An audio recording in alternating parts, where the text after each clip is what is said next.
அனுபவத்தை வச்சு அவர் ஒரு வார்த்தை என்ன செய்யறாரு, பேசுறாரு. எப்படிங்க யோபு எப்படி நடந்தாரு? ஆண்டவராகிய இயேசு கிறிஸ்துவுக்கு ஏன் அவ்வளவு பெரிய மரணம் வரணும்?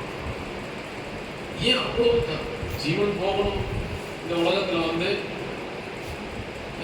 என்னுடைய ஜீவன் போகணும்னு சொன்னா நிறைய பேர் கேள்விப்பட்டிருக்கு. கணவன் இறந்துட்டாரு மனைவின்னு சொன்னா அதிர்ச்சியில இறந்து போற மனைவிகள் எத்தனையோ பேர் பார்த்துருக்கீங்களா, கேள்விப்பட்டிருக்கீங்களா?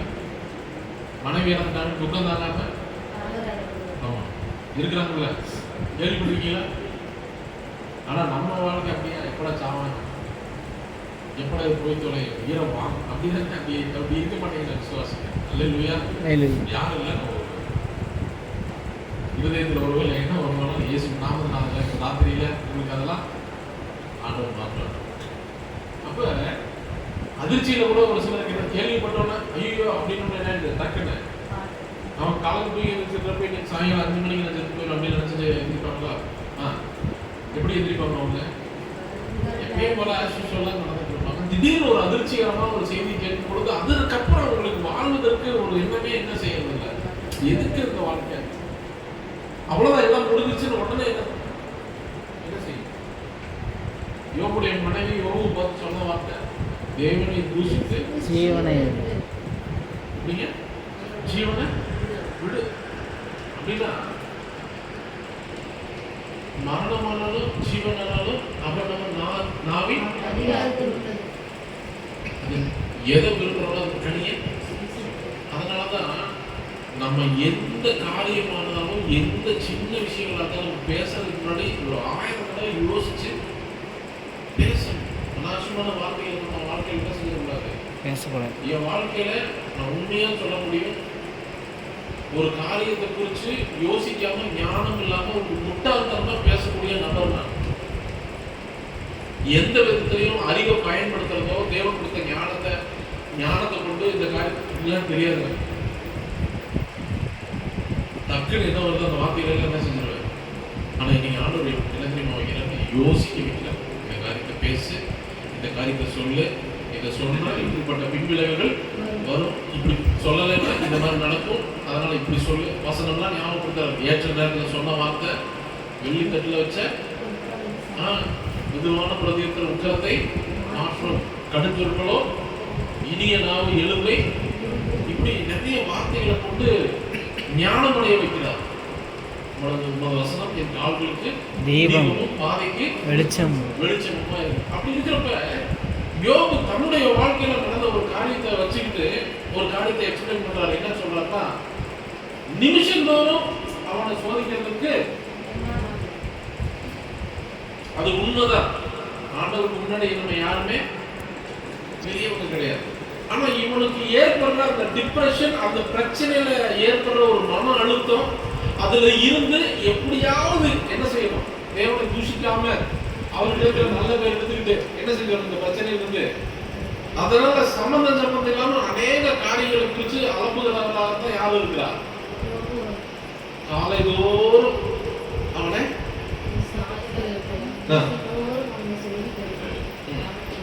சங்கீதம் 8ஆம் அதிகாரம் 4ஆவது வசனத்தை வாசிப்பாங்க.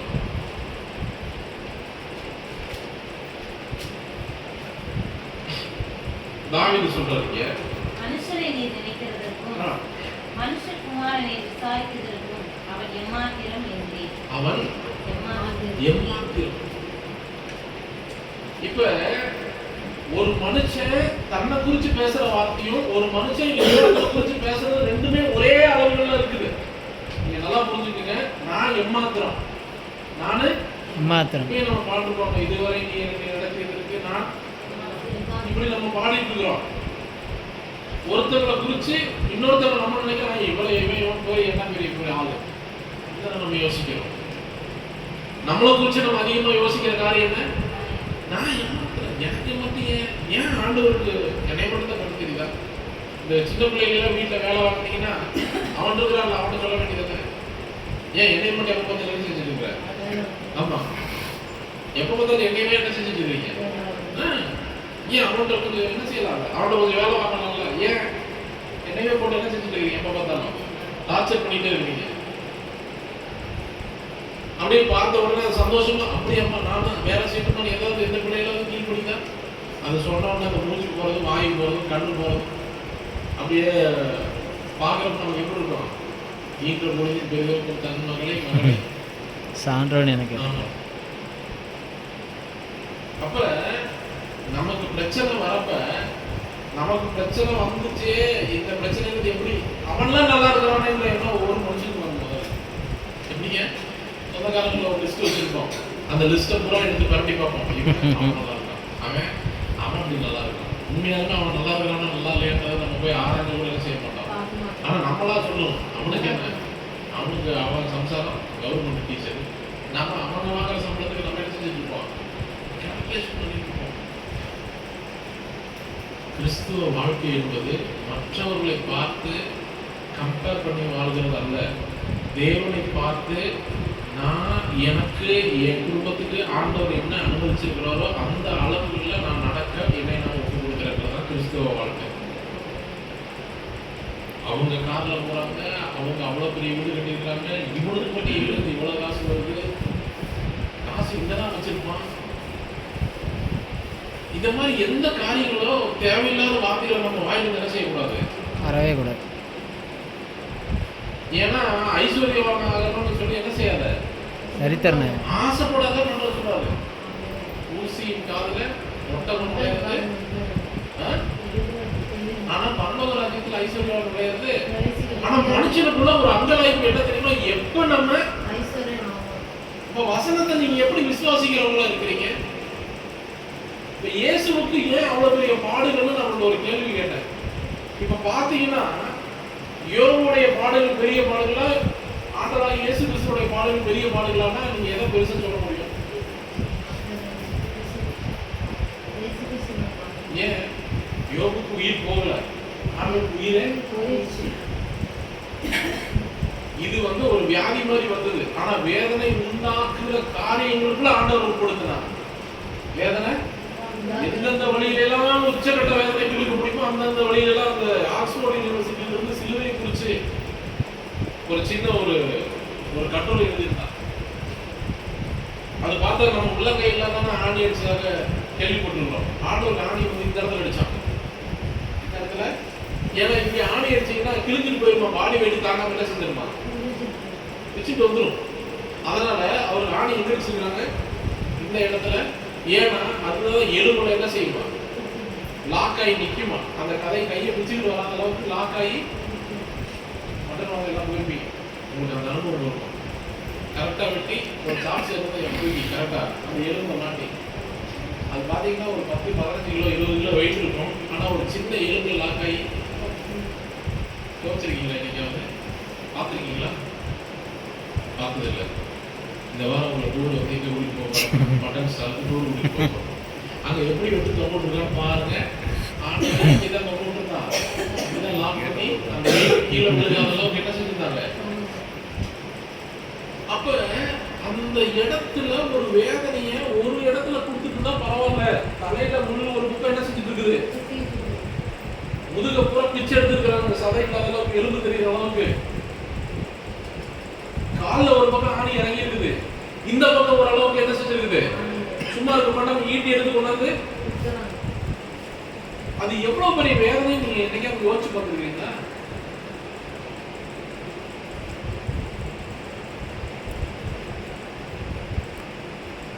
எவ்வளவு பெரிய காரியம் வந்திருக்கு, எவ்வளவு உக்கிர வேதனையா இருந்திருக்கு. இப்ப அந்த இடத்துல ஆண்டவராகிய இயேசு கிறிஸ்து ஏதாவது ஒரு காரியம் இப்படிப்பட்ட காரியங்களை குறித்து அவர் பேசுனதாக இருந்தாரா?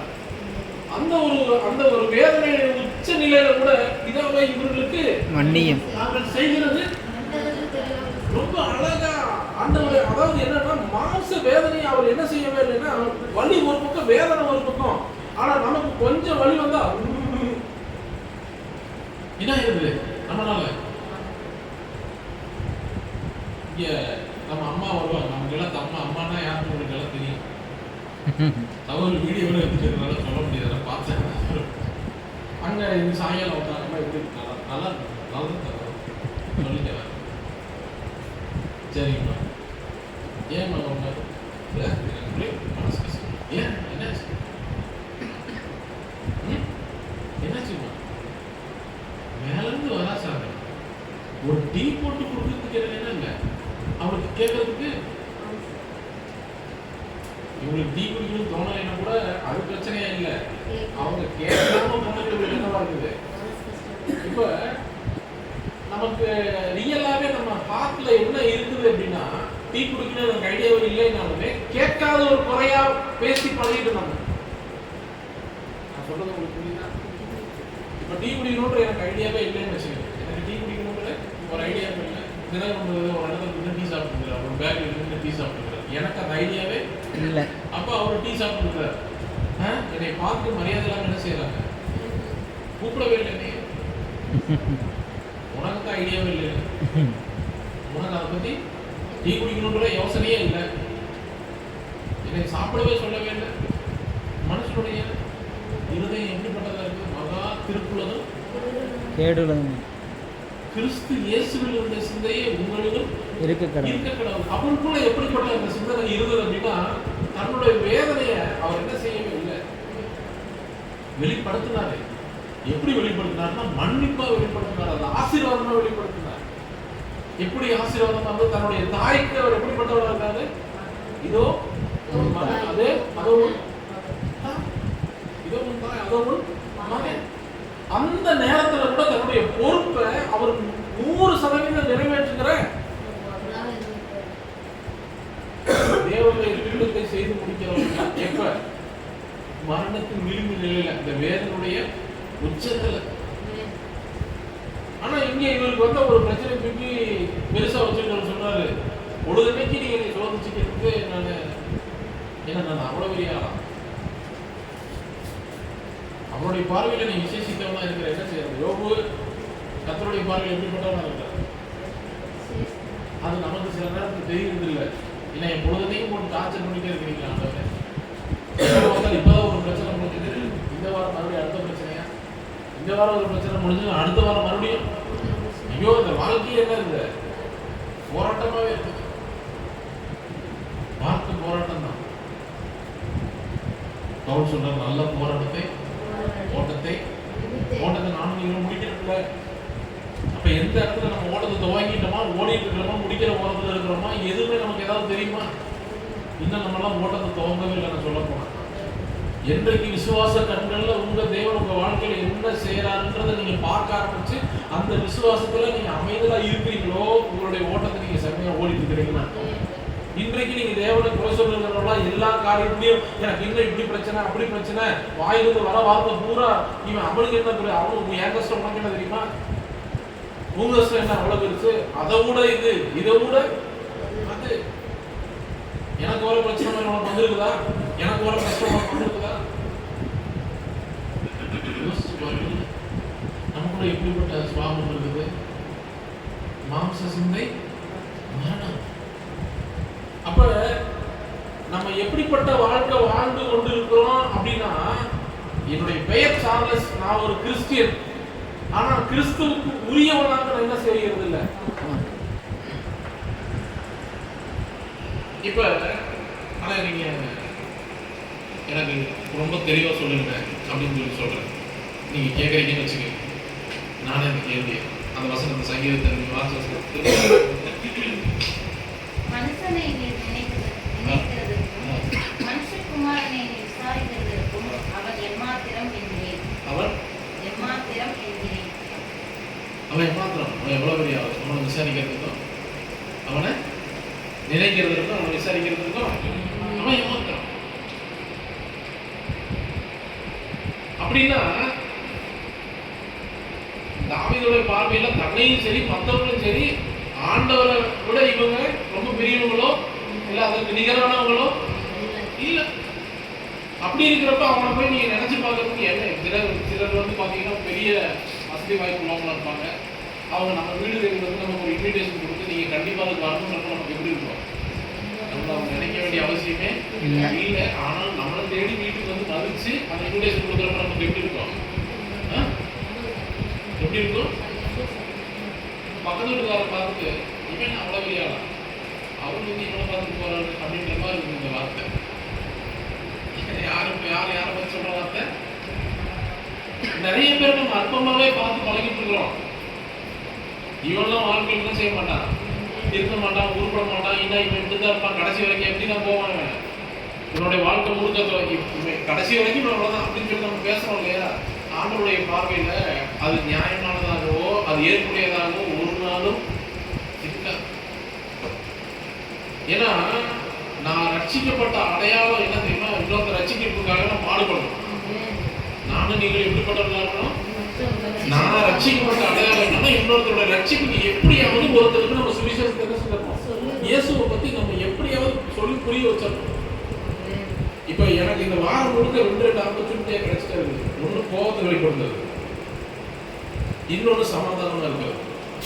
இப்ப ஆண்டவர் எனக்கு முன்னாடி 2 வைக்கிறார். நீ எதை சூஸ் பண்ற? எப்படிங்க நீ எந்த வழியை சூஸ் பண்ற? அப்ப நான் சூஸ் பண்றதுக்கு முன்னாடி யோசிக்க வேண்டியது என்ன தெரியுமா? இதை நான் செய்யறதுனால என்னுடைய கோபம் தீரும், இந்த காரியத்தை செய்யறதுனால ஆண்டவருடைய நாமம் மகிமைப்படுவார் அப்படின்னா நான் பொறுமையா அந்த காரியத்தை சகிச்சு ஆண்டவருடைய சித்தத்தை ஆண்டவருடைய நாமம் மகிமைக்காக தான் அந்த காரியத்தை செய்யணுமே ஒழிய என்னுடைய கோபத்தை வெளிப்படுத்துறதுக்காகவோ இல்ல நான் பேசிட்டு அது சரியா இருக்குன்றதுக்காகவோ நம்ம என்ன செய்யக்கூடாது. ஒரு நாளும் ஒரே ஒரு காரியத்தை தான் நான் அந்த கோயில் இடத்துல நான் பதிலுக்கு பதில் பேசிட்டு வந்தாச்சு. ஆனா எனக்கு சமாதானமே இல்லை. அந்த காரியத்தை மேற்கொண்டதை போல தோன்றாலும் அந்த காரியத்தில் எனக்கு குறைவுள்ளதாக இருந்தாலும், அதாவது எப்படின்னு நான் சொல்ல வரேன், அந்த காரியத்தை நான் ஜெயிச்சதாக இருந்தாலும் சரி, அந்த காரியத்தை தோத்துட்டாலும் சரி, எனக்கு சமாதானம் இல்லவே இல்லை. அப்ப எப்ப எனக்கு சமாதானம் வந்தது அப்படின்னா, நான் சாயங்காலம் போய் என்னை தாழ்த்தி அப்பா என்னை நீ என்ன செஞ்சிரு, மன்னிச்சிரு அப்படின்ன உடனே எனக்குள்ள என்ன நடக்குதுங்க? சமாதானம். என்னை யாரும் போய் கேட்க சொல்லவே இல்லை. ஆனா யாரு உள்ள சொல்றா? ஆவியானவர். நீ அன்பு கூறுவது போல. அப்ப நான் உணர்றேன் என்ன, அவன் வந்து என்னோட சாரி கேட்கணும் அப்படின்னு ஆசைப்படுறேன்ல, அவன் செஞ்ச தப்ப உணரணும்னு நினைக்கிறேன்ல, அப்ப நான் எப்படிப்பட்டவனா இருக்கிறேன்? நானும் நீங்க எப்படிப்பட்டவங்களா இருக்கிறோம்? நிச்சயமா கர்த்தரோட இருந்ததுல கிரியை செஞ்சிருப்பார் நான் விசுவாசிக்கிறேன். எப்ப என்னாலும் தரிக்கப்பட்ட என் ஜனங்கள் தங்களை தாழ்த்தி, எனக்கு என்ன பிரச்சனை? எனக்கு நீ முதல்ல செய்ய வேண்டிய காரியம் என்ன? உன்ன நீ என்ன எப்படிப்பட்டவனா இருக்கணும்? அதாவது சிறுவையின் மரண பரியந்தம் அவர் என்ன செய்தார்? தாழ்த்தினார். ஓரளவுக்கு நம்ம பிரச்சனையை தாங்குவோம், அதுக்கு மேல நம்ம என்ன செய்ய மாட்டோம். ஆண்டவர் என்னோட பேசுறாரு, உங்களோட பேசுறாரு. ஆமென். அல்லேலூயா. ஓரளவுக்கு தான், அதுக்கு மேல என்ன செஞ்சிருவோம்? கோபத்தை வெளிப்படுத்துறோம். எப்ப நீ கோபத்தை வெளிப்படுத்தவே கூடாதுன்றது ஆண்டவர் சொல்றாரு. கோபத்தை எக்காரணத்துக்கு என்ன செய்யாத. அப்போ ஒரு சின்ன விஷயத்துல நான் பார்த்தேன், இது எப்படி அனாவசியமான வார்த்தைகள் சடனா ஒரு மனுஷனை நியாயம் இருக்கிறோம் உடனடியா. அவனப்பா அவன் எப்படி பண்ணான், இவன் எப்படி பண்ணான். அப்ப தேவன் என்னையை எப்படி பார்க்கிறாரோ அதே பார்வையில தான் நான் மற்றவங்களை என்ன செய்யணும். எந்த அளவினால நான் அளக்கிறேனோ அதே அளவினாலதான் எனக்கு அளக்கப்படும். அப்ப என்னைய துன்பப்படுத்துறவன்ட்ட நான் கோபமா நடந்துக்கிறதும், என்கிட்ட சந்தோஷமா இருக்கிறவன்ட்ட நான் சந்தோஷமா இருக்கிறதுனாலையும், உனக்கு நன்மை செய்யறவனுக்கே நீ நன்மை செய்யணும், அதனால உனக்கு மேன்மை என்ன? ஒண்ணுமே இல்லை. உனக்கு கரெக்டா உனக்கு செஞ்சவன்ட்ட போய் நீ உனக்கு நல்லது செய்யறவன்ட்ட நீ போய் நல்லது செஞ்சு அதனால உனக்கு என்ன இருக்குது? அப்ப நம்ம யாருகிட்ட கிறிஸ்துவனா வாழ வேண்டியதுன்றது தெரிஞ்சு இருக்கணும். நமக்கு எப்படிங்க யாருகிட்ட நான் கிறிஸ்துவனா வாழணும், யாரு முன்னாடி நான் கிறிஸ்துவனா வாழ்ந்து காட்டணும். உங்களை உபத்திரவப்படுத்துறவங்களுக்காக நீங்க என்ன செய்யுங்க? இப்ப என்னைய போய் ஒரு போலீஸ்காரமா சில நேரத்தில் முடிச்சிருவாங்க. ஆனா ஒரு ஆளுக்கு ஒரு என்ன செஞ்சிருக்கீங்க, என்ன பண்றது? நீ தான் தெரிஞ்சிருக்காங்க.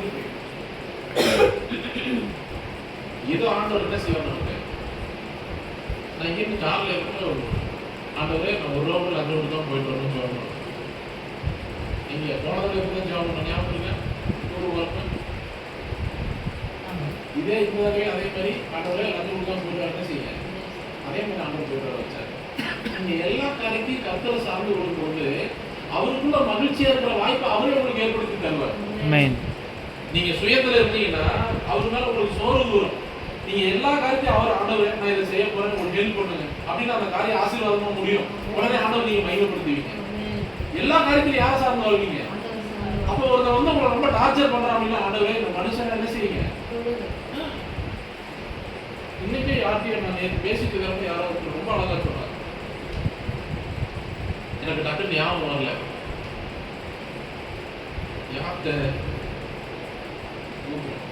அவங்கள வந்து ஏதாவது ஒரு விஷயத்தை தொந்தரவு பண்ணும் பொழுது இது என்னடா இப்படிப்பட்ட காரியமா இருக்குன்னு அவங்க பேசுறதுனால யாருக்கிட்ட யாரும் சொன்னாங்க. அப்ப சரி ஆண்டவரே நீங்க பார்த்துக்கன்னு சொல்லிட்டு நான் அமைதியா வந்துட்டேன். ரொம்ப ஆச்சரியமா இருந்துச்சு. எப்படிங்க சரி ஆண்டவரே நான் பார்த்து ரசிங்க. அது அந்த மாதிரி ஒரு சுவாபம் நமக்குள்ள காணப்படுதா? வாதத்துக்கும் விதண்டாவாதத்துக்கும் கோபத்துக்கும் முன்னாடி நியாய தீர்ப்பு செய்யறதுக்கும் உடனே நம்மளை வெளிப்படுத்துறதுக்கும் என்னுடைய சுவாபத்தை உடனே வெளிப்படுத்துறதுக்கும் நேற்று காலையில 4 மணிக்கு நான் வந்து படுத்துருக்கேன். 4 மணிக்கு இல்லை எப்ப நம்ம நேற்று காலையில பாஸ் பண்ணிருக்கோம். எதுக்குன்னா எல்லாரும் முன்னாடி என்ன செய்யக்கூடாது, அசிங்கப்படுத்த கூடாது. சும்மா இந்த ரோல என்ன செய்யக்கூடாது, பேசக்கூடாது. நான் உங்களுக்கு சொல்றது புரியுதா? மனம் திரும்புறத முழுவதா நம்ம மனம் திரும்ப மாட்டோம். கம்பல் பண்ணி இந்த இடத்துல சரியானவரை நான் தெரியாம பண்ணிட்ட மன்னிச்சிருக்கோம். உங்களுக்கு அவங்க பிள்ளைகளுக்காக என்ன செய்யுங்க. ஏன் எதுக்கு அழுது சொல்லுங்க ஆண்டவர்? ஏன் அந்த காரியம் அதை ஆண்டவர் நம்மள சந்தோஷமா இருக்குன்னு சொல்லுவாங்க. எதுக்கு அழுது சொல்லுவாங்க?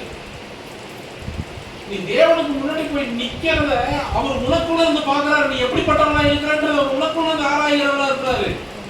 அவர் அப்ப இப்படிப்பட்ட இருதயத்தோடு நீ பிதாவாகி தேவனை பரிசுத்தம் இல்லாமல் ஒருவனு தேவனை என்ன செய்ய முடியாது, தரிசிக்க முடியாது. நீ நினைச்சிட்டு இருக்கிறவனை பரிசுத்தமான நீ எண்ணிட்டுக்கிற.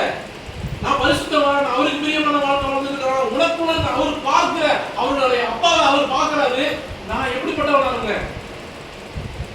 நான் பாவமுள்ள இருதயத்தோடு கொஞ்சம் கூட ஆண்டவருக்கு ஏற்புடைய ஒரு வாழ்க்கை என்ன செய்யறதில்ல. மற்றவர்களை மன்னிக்கக்கூடிய, மற்றவங்களுக்கு இறங்கக்கூடிய, மற்றவர்களை ஏற்கக்கூடிய சுவாபம் நம்மள என்ன செய்ய மாட்டேங்குது. எப்பயுமே நம்மளுடைய வாழ்க்கையில நம்ம குறகுறி பழகிட்டோம். மற்றவர்கள் மேல குற்றச்சாட்டு என்ன செஞ்சுக்கிட்டோம், நான் ஒண்ணுமே செய்யலைங்கன்னு ஆரம்பிப்போம். ஆனா கடைசியில முடிக்கிறப்ப ஆனா அவரை கொஞ்சம் என்ன கூப்பிட்டு விசாரிக்கலாம், பண்றதெல்லாம் கூப்பிட்டு விசாரிச்சு விசாரிச்சா அச்சா இப்போ யாரும் சொல்லுது இதுதான் அவர் பையன் கொடுக்குறது பதில் வழியாக மகன் என்ன செய்யறாரு, ஏன் தப்பு பண்ணிக்கிறாங்க. அவருக்கு ஏதாவது அவரான காரியத்தில் ஈடுபட்டாரு. அவர் என்ன செய்யறாரு, நான் நீங்க கம்மன் இருக்கணுமா, கம்மன் இருக்க மாட்டான். ஆனா பாத்திர போய் விட்டு வைப்போம். கம்மன் இருக்கும், வாய் சும்மா இருக்கும். ஆனா நடந்துக்கிறது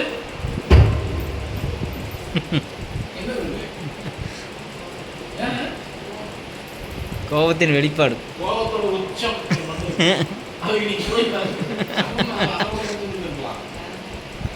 பையன் பிடிச்சி கையை பிடிச்சி சாப்பிடாம இருந்துருப்போம். அவன் என்ன கையை மட்டும் அவன் நல்லா தான் என்னைக்குமே நான் வேகமா போனா நீங்க செய்ய மாட்டேன், நடக்க மாட்டேன். 50 கீழே என்ன காரணம்? போறது சலிச்சிட்டமா? இதுதான் தெரியும். நான் கார்ல போறப்ப யாராவது என்னை ஓவர்டேக் பண்ணிட்டாங்கன்னா அவ்வளவுதான். அவன் நினைப்பா என்ன பாட்டு சொல்றது. அவன் வந்தபடி வந்து என்ன செய்ய முடியாது, ஒரு ஓரத்துல போய் ஒரு அணை அடைச்சிட்டு வந்தா நம்ம மனசு அதுல ஒண்ணுமே நடக்காது. நாங்க காரையப்பட்டி போயிட்டு வந்துட்டு இருக்கோம் கார்ல. எந்த காரை எவன் ஓவர்டேக் பண்ணானே தெரியல. 2 பேரும் சண்டை போட்டுருக்காங்க. ஞாபகம் இருக்க, திண்டுக்கல தண்ணி தாராளம் வந்துட்டு இருக்கிறோம். ஒருத்தன் இன்னொரு காரம் பண்ணிட்டு போட்டுக்கிறேன். நான் தெரியாம இடையில பேசுறேன். அவன் என்னை கொலை பண்ண மாட்டேன்றான். என்னது என்னை தவிர நீங்க என்ன பண்ணக்கூடாது. ஏன் நான் எப்படிப்பட்டவனா இருக்கணும், பெரியவனா இருக்கணும். நான் தான் எல்லாத்துலயும் ஜெயிக்கணும். நான் எதுலையும் என்ன செய்ய மாட்டேன், விட்டு கொடுத்து போக மாட்டேன். யார் யாரும் எங்களோட என்ன செய்யக்கூடாது நின்று ஒண்ணு போனா இப்படி இல்லாட்டி இப்படி. ஒண்ணு போனா மேல இல்லாட்டி ரொம்ப கீழே. இங்க பாருங்க நான் இந்த வசனத்தை வாசிக்கிறேன்.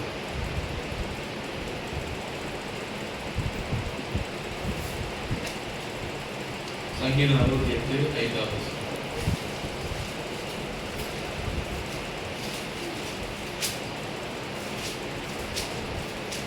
தம்முடைய பரிசுத்த வாசஸ்தலத்திலிருந்து தம்முடைய பரிசுத்த வாசஸ்தலத்திலிருந்து திக்கற்ற பிள்ளைகளுக்கு தகப்பனும் விதவைகளுக்கு நியாயம் விசாரிக்கிறவருமாய் இருக்கிறார்.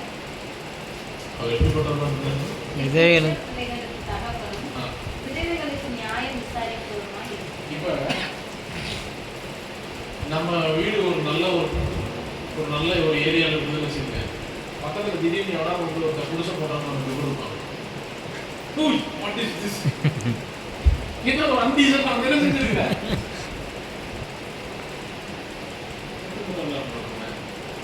அவன் பார்த்தாலும் நமக்கு எப்படி இருக்குது? டீ கடையில அசிங்கமா ட்ரெஸ் பண்ணி வந்து யாராவது பக்கத்துல உட்காந்தாங்கன்னா உடனே அந்த இடத்த விட்டு எதிர்த்து போறவங்கள தான் நம்ம நினைக்கிறோம். நான் சொல்றது உண்மையா புரியா? டீ கடையில சிறியவர்களுக்கு எவைகளை செய்கிறீர்களோ எனக்கு வஸ்திரம் இல்லாத இருந்த எனக்கு வஸ்திரம் ஒன்றிய மரியாதை சில நேரத்தில் ஆண்டவர் நமக்கு அந்த சுவாபத்தில் உடச்சிட்டார். யாராக இருந்தாலும் அதெல்லாம் போட்டு துணி முதல்ல என்ன செய்யறதில்லை போட்டால் நீங்கள் போய் தோளோட கை கொடுக்காம உதவி செய்யல. ஏன்னா நம்ம ஆண்டவருடைய ஒரு வாழ்க்கை, ஆண்டவருடைய எப்பயுமே அவரை சந்தோஷப்படுத்துகிற ஒரு வாழ்க்கை, அவரை திருப்திப்படுத்துகிற ஒரு வாழ்க்கையை நம்ம வாழ்ந்து பழகிக்கணும். அப்படி இருக்கிறப்ப யாரையுமே நேர்த்தியான கண்களால நம்மளால என்ன செய்ய முடியறதில்லை. அது பார்த்தா பாவம் நானும் என்ன செய்யற நமக்குள்ள சத்தியம், சத்தியத்தை அறிவியல் சத்தியம் என்ன செய்யணும். அப்ப என்னுடைய வாழ்க்கையில என்னுடைய காரியங்கள் ஒவ்வொன்றும் நான் எந்த அளவுல கர்த்தரை பிரியப்படுத்துறவனா இருக்கிறேன், இல்ல என்ன சந்தோஷப்படுத்துற ஒரு வாழ்க்கை வாழ்றவனா இருக்கிறேன். நம்ம நல்லா ஒரே ஒரு நிமிஷம் நீங்க நல்லா யோசிக்கலாம். அநேக காரியங்களை என்னையும் திருப்திப்படுத்துற ஒரு வாழ்க்கை தான் வாழ்ந்துட்டு இருக்கிறவங்க ஒரு நிமிடம் இது ஆண்டவருக்கு பிரியமா இருக்குமா பிரியமா இல்லையா? அதை நம்ம திங்க் பண்றவங்களே கிடையாது. வீட்டை கட்டினா அங்க ஒரு பக்கத்துல இருக்கிற ஏரியா ஃபுல்லா யாரும் என்ன செய்யக்கூடாது. அங்க அந்த தோட்டம் வைக்கணும், இந்த செடி வைக்கணும், அங்க ஹோட்டல்ஸ் வைக்கணும், கார்டன் வைக்கணும். அங்க யாராவது ஒரு வீடுல வந்து கொஞ்ச நேரம் படுத்துதான் உடனே தண்ணி குடிச்சுட்டு போய் அவன் உண்மையா மயக்கத்தை கொடுத்துருக்கானா, போதையில கொடுத்துருக்கானா, அவன் மைத்தியக்காரனா, நல்லவனா, கெட்டவனா?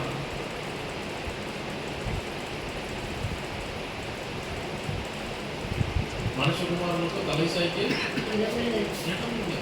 ஏன் அவர் அந்த வார்த்தை சொல்லணும்னா, அநேக நேரங்கள்ல திக்கற்றவர்களுக்குள்ள அவர் தகப்பனா இருக்கிறதுனால தான் பிள்ளை கஷ்டப்படுறத அவரால் என்ன செய்ய முடியல,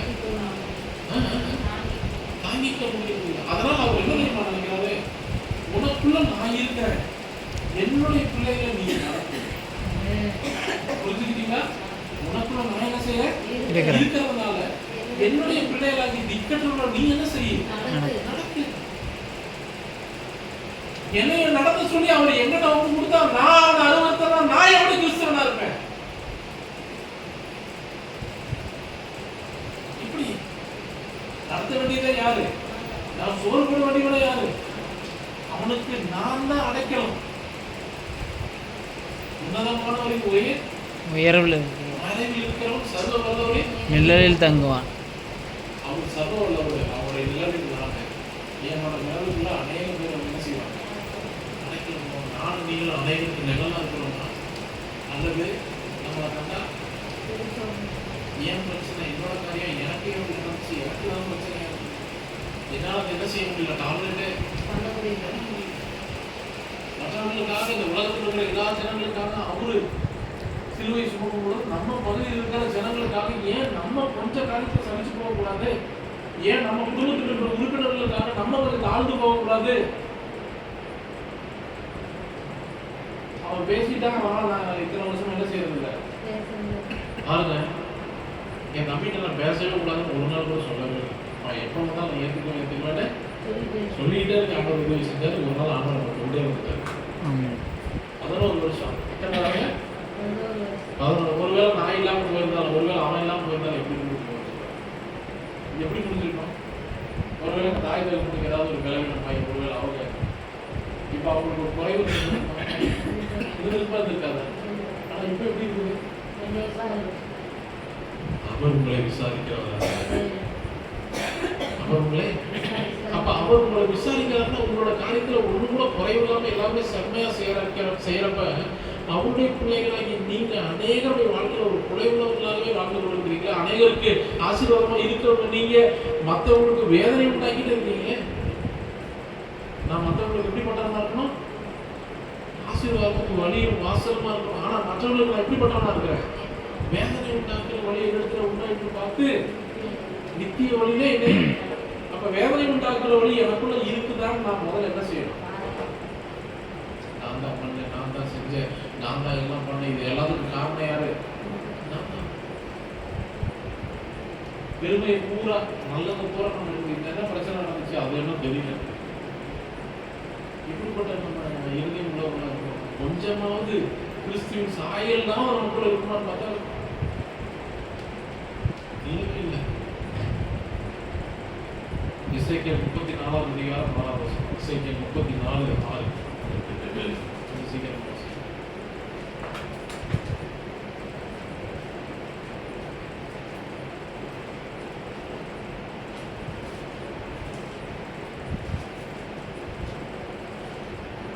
என் ஆடுகள் சகல மலைகளிலும் திறமான சகல வீடுகளிலும் அலைப்புண்டு பூமி வேதங்கள் என் ஆடுகள் சிதறி திரிகிறது. விசாரிக்கிறவனும் இல்லை, தேடுகிறவனும் இல்லை. விசாரிக்கிறவனும் இல்லை, தேடுகிறவனும் இல்லை. இப்ப நம்ம என்ன நினைச்சிருக்கோம்னா என்ன நினைச்சிருக்கிறோம்? நானும் நீங்களும் யாரு? நான் என்ன இப்ப நீ தான் ஐயா எனக்கு ஒன்றும் குறையே இல்லை. நானும் நீங்களும் இந்த ஆட்டுக்குட்டியாக நம்ம நினைச்சிட்டு இருக்கோம். நானும் நீங்க யாருங்க? ஆடுகள் தான் நினைச்சிட்டு. அப்படிதான் நம்ம என்ன செஞ்சுட்டு இருக்கோம்? அவர் மேய்ப்பனாகவும் இந்த இடத்துல சொல்றாங்க நாடுகள் எப்படி இருக்குது? பூமியின் மீது இருந்தும் அலை போட்டு பூமியின் மீது நாடுகள் சிதறி திரிகிறது. விசாரிக்கிறவனும் இல்லை. அப்ப ஆண்டவர் இங்க நம்மகிட்ட என்ன சொல்ல வராங்க? என்னையும் உங்களை ஆண்டவர் எதிர்ப்பிச்சிருக்காங்க. விசாரிக்கிறவர்களாகவும் அவரை இழந்தவனை தேடவும் கெட்டு போனதை வச்சுக்கோமே மனசு உலகத்துல வந்தார். எனக்கு உங்களுக்கு இருக்கிற பொறுப்பு என்ன? நான் நீங்கள் விசாரிக்கிறவர்களா வாங்க உள்ள வாங்க. யாராவது உங்க வீட்டுக்கு வராங்கன்னா ரைஸ் வாங்க. ஒரு சில வீட்டுக்குலாம் போனீங்கன்னா ஏன்னா வாங்க பேசலாம் வாங்க சொல்லுறோம் உள்ள வாங்க. என்ன செய்யுங்க? ஒரு ஹாஸ்பிட்டாலிட்டி வாங்க தண்ணி உட்காந்து அவங்க என்ன செய்யுங்க? ஊழியர்களுக்கு ஒரு கிளாஸ் தண்ணி கொடுத்தாலும் ஆண்டவர் என்ன செய்யறாரு? பணத்துல வச்சு அதுக்காக பணம் நிச்சயமா என்ன செய்யறாரு? கொடுக்கிறவரா இருக்கிறார். அப்ப நீங்க எப்படிப்பட்டவங்களா? ஏன் இன்னும் ஒருத்தர் உங்கள்கிட்ட நண்பனாக முடிய மாட்டேங்குது அப்படின்னா என்னுடைய சுவாபம் எப்படி இருக்குது? இந்த மற்றவர்களை ஒரு கனப்படுத்தாத ஒரு சுவாபமா, இந்த மற்றவர்களை ஒரு மனுஷனா கூட என்ன செய்யறது இல்ல? எப்படி உனக்கு கூட கிறிஸ்து இருக்கிறாருன்னு சொல்றீங்க நீங்க? நானும் வாங்க ப்ளீஸ். சில இடத்துல ஒரு பாஸ்டர் அப்படின்னு இருக்கிற மனுஷன் அங்க போகும்பொழுது டேனியல் பாஸ்டர் நினைக்கிறேன். அவரை போறோம் ஐயா வாங்க. அவ்வளவு தாழ்மையா, அவ்வளவு ஒரு எளிமையா. அவர் பார்த்தீங்கன்னா அவருடைய பையன் வந்து யூஎஸ்ல இருக்கிறாரு. அவர் பெரிய ஒரு சாஃப்ட்வேர் கம்பெனியில் வேலை செய்யறாரு. இவரு எத்தனை ஏக்கர் இடம் வாங்கி போடுறா தச்சு பயங்கரமா பண்ணிருக்கிறாரு. நல்ல ஒரு ஐஸ்வர்யம் உள்ள ஒரு நல்ல ஒரு தேவனுடைய மனுஷனா இருக்கிறார். அவர் வீட்டுக்குள்ள நாங்க போகும்போது என்ன தெரியுமா சொன்னார்? ஐயா வாங்க பிரைஸ் எல்லாம். அவருடைய முகமும் அவருடைய அந்த வரவேற்பு பார்க்கும்போது எப்படி இருந்துச்சு? நீங்க ஒருத்தர் ரட்சிக்கப்பட்டு சபைக்குள்ள வராமல் இருக்கிறதுக்கு காரணம் என்ன தெரியுமா? நாய் மாதிரி கத்துவான் அவன் போகாது. அவன் பொண்டாட்டிக்கு தான் பேசுவான். என்னைக்காவது நீங்களும் அன்பா பேசுறத மற்றவங்க பார்க்கும்படி இருந்துருக்கீங்களா? கடைசியா நம்ம சாப்பிட்டோம் வேளாங்கண்ணியில. பிரின்சிபல் சாருடைய மனைவி ஒரே தட்டில் சாப்பிட்டோம். ஆனா இன்னைக்கு இது ஒரு சாட்சியா இருக்கா? இல்ல மற்றவர்களுக்கு முன்னாடி புருஷன் முன்னாடி சண்டை கொடுக்கிற ஒரு சாட்சியா இருக்கா? நம்முடைய வாழ்க்கையில எது சாட்சியா இருக்கு? ஒண்ணு எனக்குள்ளே கிறிஸ்துவ சிந்தனை இல்ல, மற்றவங்களுடைய வரதுக்கு நான் என்ன இருக்கேன்? தடையா இருக்கு. எப்படி ஒருத்தருக்கு சொல்லித்தர முடியும்? நீங்க கட்டுப்பட்டாதான் ஒருத்தருக்கு சொல்லித்தர முடியும். What is search? சர்ச் வந்து ஒரு ஸ்கூல், சர்ச் வந்து ஒரு கிளாஸ் ரூம். நீங்க வந்து என்ன செஞ்சுட்டு இருக்கீங்க? கத்து- எப்படி இந்த வாழ்க்கையை நீங்க வாழணும்னு கத்துக்கிட்டு இருக்கீங்க. ஒவ்வொரு நாளும் ஒவ்வொரு பாடத்தை ஆண்டவர் ஆவியானவர் உங்களுக்கு என்ன செஞ்சிருக்கிறாரு? கற்றுக் கொடுத்து சொல்லி கொடுக்கிறாரு, போதிக்கிறார். நீ இந்த வழியில நட. நீ இப்படிப்பட்ட ஒரு வசனம் வருது அப்படின்னா எனக்கு அந்த வசனத்துக்கு சம்பந்தமே இல்லை, தயவு செய்து நினைக்காதீங்க. உங்க ஒவ்வொருத்தருக்குள்ளேயும் இப்படிப்பட்ட சுபாவங்கள் இருக்குது. அது வந்து வெளியிலவா ஆண்டவர்கிட்ட பேசுறாரு. ஆமென். எனக்கு இந்த செய்திக்கு சம்பந்தமே இல்லை, யாருக்கும் சொல்ல வேண்டியது நினைக்காதீங்க. உங்களுக்குள்ள ஒரு சின்ன சின்ன காரியங்களை மாத்திட்டீங்கன்னா இயேசுவை மாத்திரம் பக்கத்துல இருக்கிறவன் உங்களை அட்டை மாதிரி பிடிச்சிட்டு விட மாட்டான்.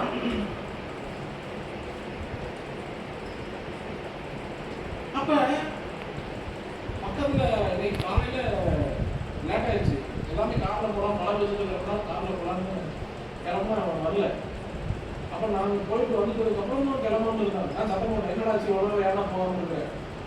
நான் பக்கத்துல வரேன், பின்னாடி பெரியவங்க இருக்காங்க, சின்னவங்க இருக்காங்க, அண்ணன் நிற்கிறார். அவருடைய முகமே ஒரு நாள் நல்லா இருக்கு. நான் சத்தம் போட்டுருக்கேன், அவரு ஏற்கனவே கஷ்டத்துக்கு இன்னொரு என்ன செய்யறாரு அப்படின்ற மாதிரி அவருடைய ரியாக்ஷன்ஸ் இருக்கு. நான் பக்கத்துல போய் என்னாச்சுன்னா அவன் அழுதுருக்காங்க. 3 நாளா என்னன்னு தெரிய மாட்டேங்குது, ஸ்கூலுக்கு போகணும் என்ன செஞ்சுக்கலாம். நான் பக்கத்துல போன உடனே தான் தெரியுது, ஐயோ நம்ம என்ன செஞ்சிட்டோம், தப்பா பேசுறோமே. அப்புறம் அவனை சமாதானப்படுத்துறேன், என்ன சாமி ஆச்சு உனக்கு, ஸ்கூல்ல நான் டீச்சர்ஸ்ல பேசணுமா. அப்ப மற்றவங்களுடைய சூழ்நிலை என்னன்னு தெரியாம மனப்பாடம் சேவையில பிடிச்சி, அப்ப அவங்களுக்கு அந்த நேரத்துல எது தேவைப்படுது, ஒரு ஆறுதலான வாக்கு தேவைப்படுது. அப்ப உங்க இடத்துல வர ஆண்டவர் இடத்துல போகிற ஒருவரே அவர் புறமே தந்துவதில்லை. நீங்களும் நானும் எப்படிப்பட்ட கிறிஸ்துவ வாழ்க்கை வாழ்ந்துறோம். இன்னைக்கு மதியானம் நாங்கள் ஓலை போய் போறோம், அங்கே போனா லைனா ஒன்று வராது. அவர் வந்து சித்திரகாசி நானு இவரு நோட் எடுத்துட்டோட நிறைய போட்டார் சொல்லிட்டு தண்ணியெல்லாம் போடக்கூடாது, முன்னாடி 1 ரூபா காசு போடாது. ஐயோ இந்த காசு போறேன்னு சொல்லிட்டு இப்படி சொல்லிட்டு அவரு சாமி சாப்பிட்டு வந்து எனக்கு என்ன செய்யுங்க, சாப்பாடுலாம் என்ன செய்யுங்க, ஐயா 1 ரூபா காசு போட்டேன், நான் இதை வச்சு தண்ணீர் அடிக்கூடாதுன்னு ரொம்ப மனசு கஷ்டம். சரி சாப்பாடு காசெல்லாம் பார்த்து எனக்கு 10 ரூபா வச்சு அவருக்கு ஒரு 50 ரூபா வாங்கி அவங்க ஊத்தாச்சு பார்த்து அடுத்து ஒரு சோதனையுமே வருது, அடுத்து உணர்வு. இப்ப என்ன செய்யலாம், மறுபடியும் தேடுறோம், மறுபடியும் தேடலாம், மறுபடியும் நம்மளுடைய பிதா பூர்ண இருங்க. அவாய்ட் பண்ணாதீங்க. ஏதாவது கொடுக்கறதுக்கு ட்ரை பண்ணுங்க. நான் சொல்றேன், இல்லைனாலும் பரவாயில்ல, கேளுங்க ஃபர்ஸ்ட். ஏதாவது ஒரு கொடுக்கறதுக்கு என்ன செய்யுங்க, பக்கத்துல சுத்தி பத்தி என்ன செய்யுங்க, போன வந்தா எதை போய் கடிக்கலாம்னு உங்களுக்கு தேவைங்களா இல்லையா, போன வந்தா மட்டும் கட்டல தேவைங்களா, கொடுக்கணும்னு வரப்ப என்ன செய்யுங்க, ஏன் பக்கத்துல இருக்கிற பிடிக்கலாம் என்ன செய்யுங்க, கொடுங்க. அலைந்து திருந்த 4 மணிக்கு வரும். நீங்க கொடுக்குற ஒரு 10 ரூபா ஜோமன் கொடுங்க, ஆத்மா ரசிக்கணும்னு சொல்லுங்க. எப்படியாவது யார் மூலமாவது ஆண்டவர் அவங்களை ரசிச்சிருவார். ஆமென். ஊழியக்காரங்க வார்த்தை கத்த என்ன செய்யறாரு, இயேசு நாமத்தினால பாக்குறவங்க கூட சொல்லணும், இயேசு நாமத்தினால ரட்சிக்கப்படுறாங்க, இயேசு நாமத்தினால தொடப்பட்டு, இயேசு நாமத்தினால வார்த்தை அவங்க போய் என்ன செய்யலாம், பாக்குறவங்க பூரா அப்படி பாருங்க, பாக்குறவங்க பூரா எப்படி பண்ணுங்க. இப்ப வீட்டுல இருந்து வரப்ப எனக்கு ஒரு சோதனை, அக்காவுக்கு எப்பயுமே 4 வடை வாங்கி கொடுப்பேன், இங்க கம்பெனி வாங்கிட்டு வரல. அப்ப யாரோ ஒரு மிஸ் வந்து கேட்டுருக்காங்க, மிஸ் நீங்க வடை வச்சிருக்கீங்க,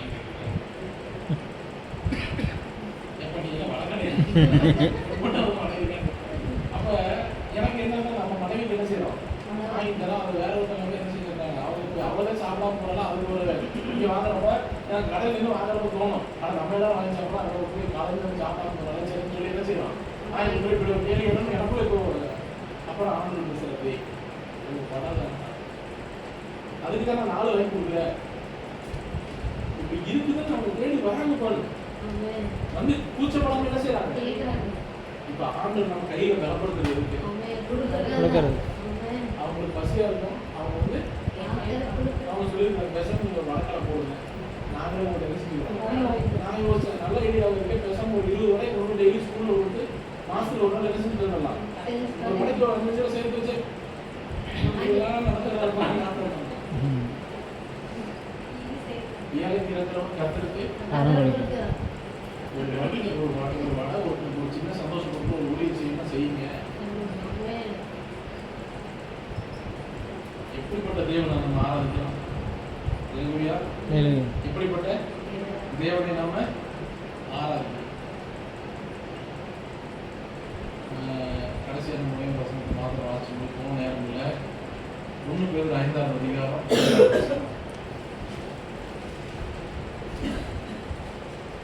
அதுக்கு முன்னாடி யாக்கோபு 1ஆம் அதிகாரம் 27ஆம் வசனம். யாக்கோபு 1:27.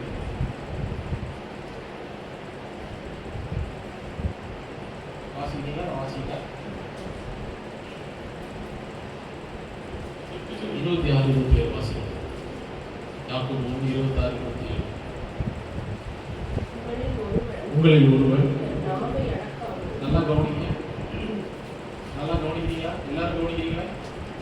உங்களில் யாரா இருந்தாலும் சரி, உங்களில் ஒருவர் தன் நாவை புரியல உங்களுக்கு அமைதலா இரு அப்படின்னு சொன்னதுக்கு ஒரு அர்த்தம் இருக்குதா? ஏன் அந்த நாவானது சிறிய அவயவமா இருக்கும். அந்த ஆயுள் சக்கரத்தை என்ன செய்யுது? நாம நினைச்சுக்கிறோம் நான் பதில் பேசுறது இல்லை. அந்த இடத்துல இருந்தாலும் இருக்கிற ஒரு மனுஷனுக்குள்ள இருக்கிற ஆவியம் அது மனுஷன் ஆவியம் என்ன செய்யாதீங்க. அப்ப நம்ம பேசுற வார்த்தை ஒருத்தங்களை காயப்படுத்தணும். அந்த நேரத்தில் நம்ம அமைதலாகிறது நல்லது. நம்ம நினைச்சுக்கிறோம் என்ன ஒரு சின்ன பிரச்சனைக்கு சம்மந்தம்லாம் பேசி கோவப்படுத்தி அந்த இடத்துடைய சூழ்நிலையை சமாதானத்தை நம்ம கெடுக்கிறவங்களா இருக்கவே கூடாது. வசனம் சொல்லுது, உங்களில் ஒருவன் தன் நாவை அடக்காமல் தன் இருதயத்தை வஞ்சித்து தன்னை தேவ பக்தி உள்ளவன் என்று எண்ணினால் அவனுடைய தேவ பக்தி. இப்ப நீங்க சர்ச்சுக்குள்ள உட்காந்துருந்தா அந்த மெசேஜ் ஃபுல்லா கேட்கலாம். ஆனா உன் வாயை உன்னால அடக்க முடியலன்னா உன்னுடைய பக்தி வீர்னா ஆண்டவர் சொல்றாரு. உன்னுடைய வாயை அடக்க முடியாம இங்க வந்து நான் ஆராதிக்கிறேன், நான் ஒரு தொழுதுகளுடன் எல்லாம் பண்ண முடியும். வீண். அடுத்த வசனத்தை வாசிங்க. திக்கற்ற பிள்ளைகளும் விதவைகளும்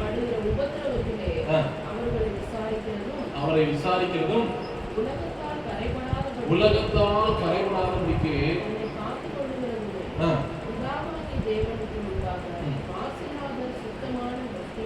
பக்தினா என்னன்னு கேள்வி கேட்டா இந்த வசனத்தை எல்லாரும் சொல்ல தெரியும். யாக்கோபு 1ஆம் அதிகாரம் 27ஆம் வசனம். என்னங்க பக்தினா என்ன? நான் ரொம்ப பக்தியா இருக்கிறேன் அப்படின்னா பக்தியோட கர்த்தர் தமக்காக எது பக்தி அப்படின்னா அவர் அழகா சொல்றாரு, திக்கற்ற பிள்ளைகளை விதவைகளுக்கும் படுகிற உபத்திரவத்தில் அவர்களை விசாரிக்கிறது உலகத்தால் தன்னை. அதுதான் பிதாவுக்கு முன்னாடி என்னவா இருக்குது? மாசில்லாத சுத்தமான பக்தி. நான் நல்ல பக்தி உள்ளவன், நான் நல்ல ஜெபம் பண்ணுவேன், நான் 10 மணி நேரம் பைபிள் படிப்பேன், நான் 7 மணி நேரம் ஜெபம் பண்ணுவேன்றது பக்தி கிடையாது. உனக்கு முன்னாடி இருக்கிறவங்க நீங்க விசாரிக்கணும். ஆமென். ஹalleluya. ஹalleluya. ஏன் அப்படின்னா 1 பேதுரு 5:7 வாசிங்க. 1 பேதுரு 5:7. அவர் உங்களை விசாரிக்கிறவரானபடியால் உங்கள் கவலைகளை எல்லாம் அவருக்கு வைத்து அவர் உங்களை விசாரிக்கிறவன் உங்கள் கவலைகளை எல்லாம் அவர் மேல் வைத்து அவர் எப்படிப்பட்டவராக இருக்கிறாங்க? விசாரிக்கிறவர். யோபு ஒரு விசாரிச்சார். யாருக்கு? தாசனாகி யோபு மேல் கவனம் வைத்தாயோ விசாரி. விசாரிச்சார். நமக்கு ஒரு பிரச்சனை வந்துருச்சுன்னா அவர் நம்மளை விசாரிச்சுட்டு இருக்கிறாருன்னு அர்த்தம். அதனால உங்களுடைய கவலைகளை நீங்க கவலை தூக்கி என்ன செஞ்சாருங்க? வருத்தப்பட்டு பாரஞ்ச மக்களே நீங்க எல்லாரும் என்னிடத்தில் வாருங்க, உங்களுக்கு இளைப்பாறுதல் இளைப்பாறுதல் தருகிறவர்கிட்ட போங்க. யார் உங்களுக்கு சமாதானம் தராரு அவர்கிட்ட என்ன செய்யுங்க? போங்க. நீங்க தூக்கி சுமந்துட்டு இருக்காதீங்க. நீ நான் சுமக்க தேவையில்லை. நான் அல்ல கிறிஸ்துவே. அதனால எனக்கு எந்த பிரச்சனை வந்தாலும் என்ன சூழ்நிலை வந்தாலும் என் வாயை திறந்து அனாவசியமா என்ன செய்ய மாட்டேன். அதுக்காக நீ பேச மாட்டேன்னு சொல்லி போட்டு உங்களுடைய மூர்க்கத்தை வெளிப்படுத்தக்கூடாது. மூர்க்கத்தனமான காரியங்கள்லாம் சாந்தத்தோட அமைதலோட மற்றவர்களுக்கு எப்படி இருக்கணும்?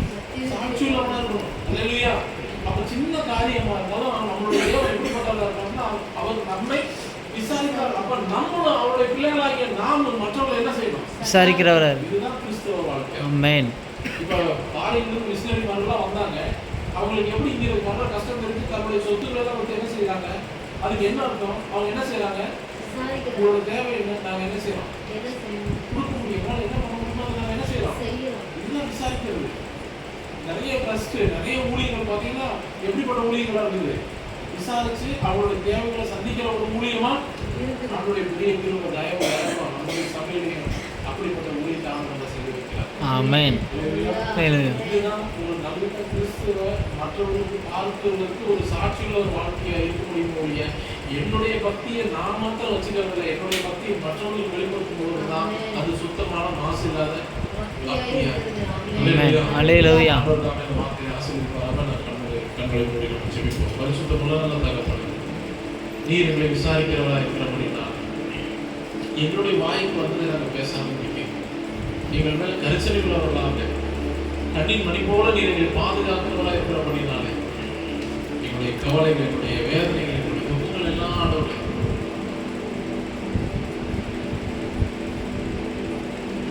உங்களை சார்ந்து வாழ அதுல நாங்கள் பலனடைந்தாம எல்லாவற்றையும் சமாளிக்கக்கூடிய கிருபையும் அதிலிருந்து விடுதலையாகக்கூடிய போக்கையும் எங்களுக்கு நீங்க உண்டாக்குறவராக இருக்கிறீர்கள். இந்த நாளிலேயும் ஆசை கேட்ட ஒவ்வொருவருக்கு ஆசை எப்படிப்பட்ட இக்கட்டுக்குள்ள நாங்கள் இருந்தோமானால் எங்களுக்கு விடுவீங்க. இப்படிப்பட்ட கடின உள்ளவர்களாக இருந்தோமானால் எங்களுடைய இருதயத்தின் அவமான இதயமை மாற்றுங்க. மற்றவர்களை பார்க்கும் பொழுது நர்மமாய் பார்க்காதபடிக்கு கிறிஸ்துவின் சிந்தை எங்களுக்குள்ளே இருக்கட்டும் ஆண்டவரே. எந்த சூழ்நிலையிலையும் ஆண்டவரே எங்களை எங்களுடைய மாம்சத்தை வெளிப்படுத்துகிற ஒரு வாழ்க்கை வேண்டாம். இயேசுவையே நம்ம மற்றவர்களுக்கு காட்ட எங்கள் மூலமாக காட்ட எங்களுக்கு உதவி செய்யும். இந்த வார்த்தை அனைவரும் ஆசீர்வாதமாக கேட்டு உதவி செய்ய உதவி செய்ய இயேசு நாமத்தில் ஜெபம் செய்யணும். நல்ல தகப்பனே, ஆமென். ஆத்மாவே உங்களோடு சுத்தநாமத்தை ஸ்தோத்திரி. ஆத்மாவே மற்ற ஸ்தோத்திரி. அவர் செய்த சகல உபகாரங்களை நம்முடைய கர்த்தராகிய இயேசு கிறிஸ்துவின் கிருபை, பிதாவாகிய தேவனுடைய அன்பும் பரிசுத்த ஆவியானவருடைய அன்பும் இன்றும் சதா காலமும் அனைவரும் இருப்பதாக. ஆமென். அல்லேலூயா. அல்லேலூயா. அல்லேலூயா. அல்லேலூயா.